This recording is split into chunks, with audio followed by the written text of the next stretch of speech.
देखिए, कहते हैं कि कुदरत के आगे किसी की नहीं चलती और बात हर बार ये वक्त वक्त पर साबित भी होती रहती है। जलजले के बाद अगर हम बात तुर्किया और सीरिया की लगातार कर रहे हैं, इसकी तबाही की लगातार कर रही हैं, तो देखिए इसका नया एक उदाहरण भी सामने आया है। सबसे नया उदाहरण ये कि तुर्की के हालात को लेकर प्रेसिडेंट एर्दोआन लगातार ब्रीफिंग भी ले रहे हैं, लगातार नजर बनाए हुए हैं। राहत और बचाव का काम कैसे चल रहा है, कोई दिक्कत तो इसमें नहीं हो रही है, इसको लेकर भी प्रेसिडेंट एर्दोआन लगातार बातचीत भी कर रहे हैं अधिकारियों से और इसके लिए उन्होंने थोड़े सख्त फैसले लेने शुरू कर दिए हैं। कौन से वो फैसले हैं, देखिए।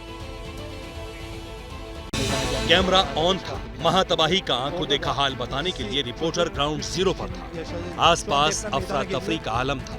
बेचैन आंखें अपनों को तलाश रही थी, लेकिन इसी दौरान कुछ ऐसा हुआ जिससे पूरे इलाके में हड़कंप मच गया। देखते देखते तुर्की में एक और इमारत मिट्टी के मलबे में तब्दील हो गई। Deprem meydana geldi şu anda. Şu anda deprem meydana geldi. Kayıtta mısın? लेकिन तबाही सिर्फ घनी आबादी वाली जगहों तक सीमित नहीं थी। धधकती आग और धुएं का ये गुबार बताता है कि भूकंप के दो बड़े झटकों ने तुर्की की आर्थिक नब्ज को भी ब्लॉक कर दिया। सोमवार को भूकंप के बाद इस्कंदरम में तुर्की के पोर्ट पर आग लग गई। ऐसा इसलिए हुआ क्योंकि धरती हिलने की वजह से कंटेनर्स एक दूसरे पर लुढ़क गए। चिंगारी धीरे धीरे आग में तब्दील हो गई। टर्की के सरकारी मीडिया ने बताया कि टर्किश कोस्ट गार्ड वेसल आग बुझाने के काम में जुटा था, लेकिन अभी भी हालात कंट्रोल करने के लिए काफी मशक्कत करनी पड़ रही है। हालांकि बात सिर्फ टर्किश पोर्ट पर हुए नुकसान की नहीं है। पहले से महंगाई की मार झेल रहे तुर्की की इकोनॉमी को भूकंप ने डबल झटका दिया है।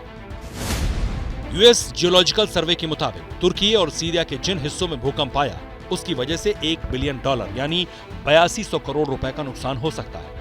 तुर्की की करेंसी लीरा में रिकॉर्ड गिरावट आई है। $1 की कीमत करीब 19 लीरा हो चुकी है, जो साल भर पहले 13 लीरा थी। लोगों का मानना है कि तुर्की में अब सिर्फ अमीर और गरीब है, कोई मिडिल क्लास नहीं है। पहले किराए पर घर करीब 20,000 रुपए में मिल जाता था, लेकिन दावा है कि अब वहां किराए के मकान के लिए 1 लाख से ज्यादा रुपए देने होंगे। इन सारी बातों के बीच तुर्की में रेस्क्यू का काम मिशन मोड में है। 70 देश मदद के लिए आगे आए हैं। भारत समेत करीब 2 दर्जन मुल्कों की टीमें तुर्की पहुंच चुकी हैं, जबकि सीरिया में भी कई संगठन एक्टिव हो चुके हैं। प्रेसिडेंट एर्दोआन ने बताया कि रेस्क्यू वर्क के लिए 100 अरब लीरा का फंड एलोकेट किया है। कम से कम 10 राज्यों में 3 महीने तक इमरजेंसी लगा दी गई है।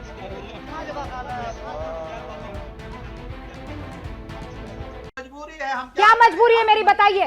मैं अभी आपको बताती हूँ कि मैंने ओए होए होए होए नमकीन के चटकारे लेते हुए टकटकी मार के डिबेट शो को पॉज रिपीट कर करके देख रहे हैं जोगिंदर जी। इनकी तरह आप भी देखें अपनी फेवरेट डिबेट्स को रिपीट कर और डाउनलोड कीजिए एबीपी लाइव ऐप अपने स्मार्ट टीवी पर।